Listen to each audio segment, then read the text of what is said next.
Okay. I don't feel like standing up today, so shoot me, no pun intended. I mean, I don't feel like fucking truck. I don't feel like sitting down formally. I'm just gonna stand here and do this. I would like to ask you to support H.R. 822. And I would like to inquire with your congressman about H.R. 822. Now, H.R. 822 is a proposed federal law, which is probably the first pro-gun law on the federal books, not to be handed down by the Supreme Court, since 1791. H.R. 822 means that if you have a concealed carry license, it is applicable to all 50 states. I don't know if it means DC. DC is not a state. I don't know if it means the colonized islands. They are not states either. But if you have a carry concealed license, you can travel from one state to another. Now, they call it the federal right to carry. It was co-authored by a Republican and a Democrat. How's that for bipartisan leadership? And it is sponsored in huge part by representatives, senators, and congressmen from Illinois and California. I do not know if it will mandate that every single solitary state goes right to carry. 31 or 32 states are shall issue. The rest are may issue. DC is no issue, and Illinois is no issue. I chew my face when I talk real specific. Now, hopefully this will, when it's been settled, will eventually read right to carry all 50 states. Hopefully. But what it does mean is it gives you more leeway in bringing arms to other states. You cannot buy, sell, or trade guns across state lines unless you have a federal license, but you can carry a gun. Now, you may have a restricted license, which a lot of people do, that only allows you to go to designated places. And you might go to a gun-friendly state that says you can carry it anywhere. It's a license, you have a gun, it's legal, carry it anywhere, no big fucking deal. Then again, you may have other states who are less gun-friendly, and they may say, okay, you can only carry it to shooting ranges and hunting grounds, and a couple other places in between. So you can go to our hunting grounds and our target ranges in our state.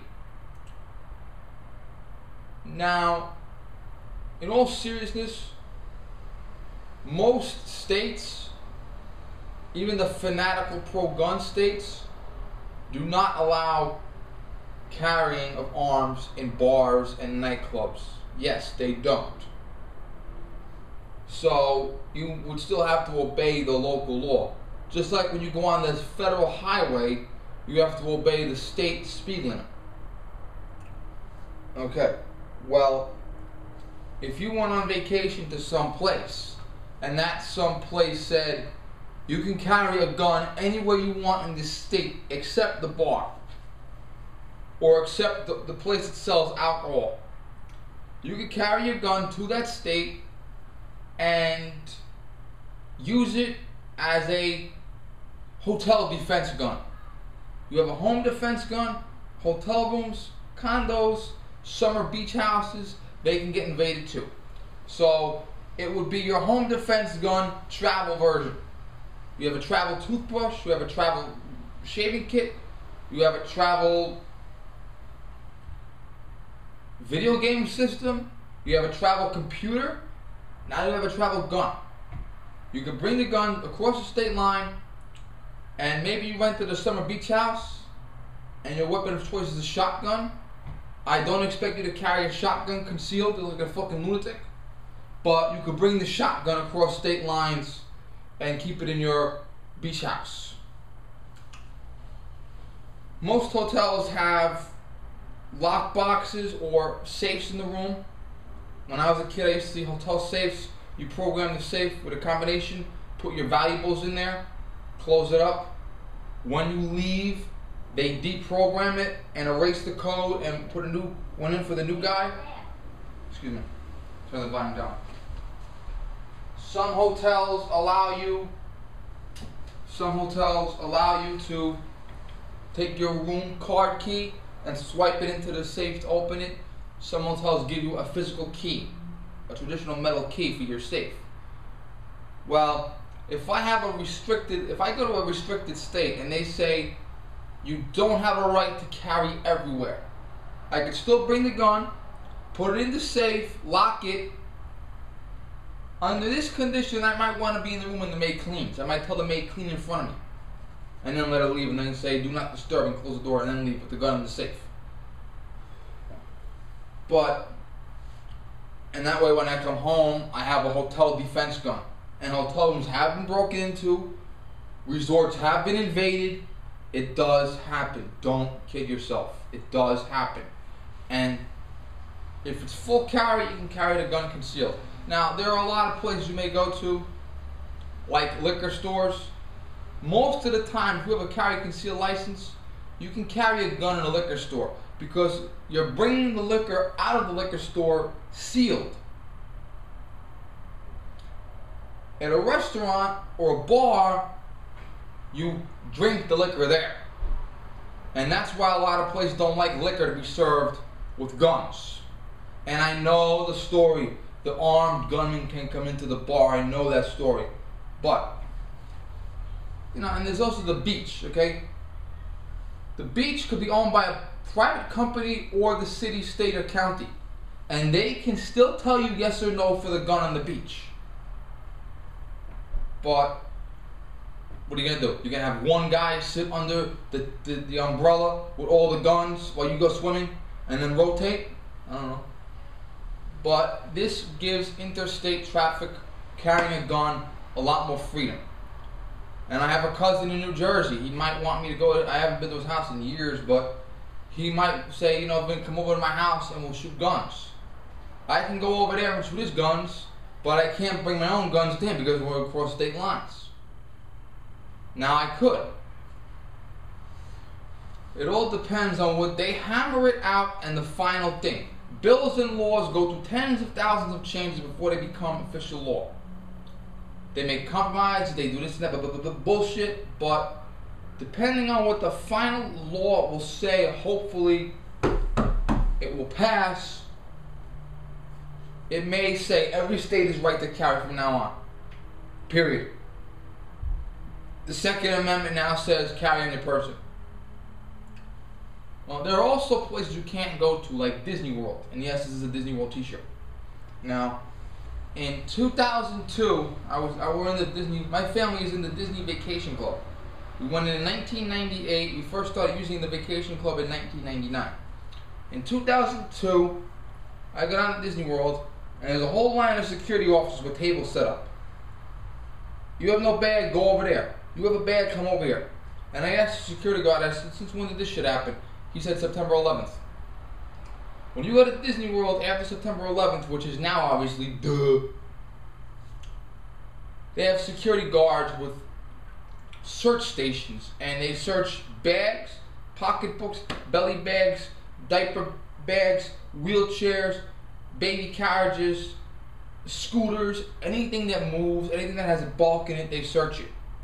If you're going like this, they tell you just walk right in. And last year I had my Black Hawk tactical cargo pants, and I had a bulge out of my pants. And the security guard said, "Sir, what's that?" So I opened it up, and I think it was my camera. So they have a right to search you. And they may say, "We don't want you coming here with a gun. We don't give a fuck. You have a license. This is private property. Bring it back to your hotel room. Or don't come in." I don't know. But you have to understand, what will the federal law be once it is mandated? What will every single state's law be? Guns in bars, guns in nightclubs, guns in strip clubs, guns on the beach, guns in the mall. What will their laws say? And you must obey it. And then what do the private people want? The private beach can tell you no gun. The private restaurant can tell you no gun. Okay? So you would have to understand that. You would have to maybe get a little book. They might have a book that comes out every year that you get from your gun dealer or your gun range or Tom from Weapons Educational Habit, maybe. Fucking trucks. Look at the book. Okay, this state, no 11-round magazines. Check the time. Okay. This state, no hollow point bullets. So you would look at the state law and you would abide by it. So if you're in Arizona and you're driving to California, you have to either take out, you have to either buy a gun with a lower capacity magazine or buy a 10-round communist compliant magazine to put in your gun. And if you're going into California, semi-automatic must have a magazine disconnect. What do you want me to do? They're fucking communist. Okay. But this would be the first pro-gun law on the federal books since 1791. All the other federal gun shits had to be decided by the Supreme Court, 2008 and 2010. Now, contrary to popular opinion, cops do not bring guns in the bars. Okay, police departments that I know of tell their officers, if you're on duty making an arrest in a bar, you bring a gun with you. If you're off duty, no gun. And some departments tell their officers, don't go into a bar at all, unless you're on duty or undercover or making an arrest or some shit like that. Now, what's good about this is it increases our right to carry a gun, to use a gun. I can take a home defense shotgun, put it in the car, bring it to my resort. I have a rental house and I keep the home defense shotgun in my rental house in a different state. Or I go to a fanatically pro-gun state, no questions asked, they don't care, and I carry a gun concealed wherever I go. Bars, nightclubs, strip clubs, anywhere. Obviously, you have to have respect for the law. You have to be sober, no drinking, no getting fucked up. You know, you go on vacation to spring break and you want to have 10,000 shots of vodka. No, not gonna happen. So we, the gun community, would have to be on our best behavior. Now, the number one cause of death in this country, car accidents. Number two cause of death, falling. Number three cause of death, drowning. All three accidents are caused by alcohol the most. So, car accident is the most likely form of death. Alcohol is the most common cause of car accident. You can get a driver's license. You can be a convicted felon. A convicted felon. Get a driver's license from the state. Put a case of liquor in your trunk, sealed, and drive it across state lines. So a convicted felon is driving across state lines with the most deadly instrument in this country, the car. And he is driving with a case of the most dangerous drug in the world in the car, alcohol. Check the time. And it's legal. So if it's legal, I'm gonna wrap it up real fast. If it's legal for a convicted felon to buy a car, get a driver's license, and drive the car across state lines with a case of alcohol. Convicted felon, deadliest instrument, deadliest drug. Why is it not legal for a citizen who has not been convicted of a felony, who has filled out a stack of forms this high, who has given fingerprints, who has gotten a license to carry a firearm across state lines? And some representatives of my state, not my representative, but some representatives of my state are supporting this law. Yes, not my city, but the cities and counties above me. Okay, we're at the 15-minute almost. We're gonna kill it.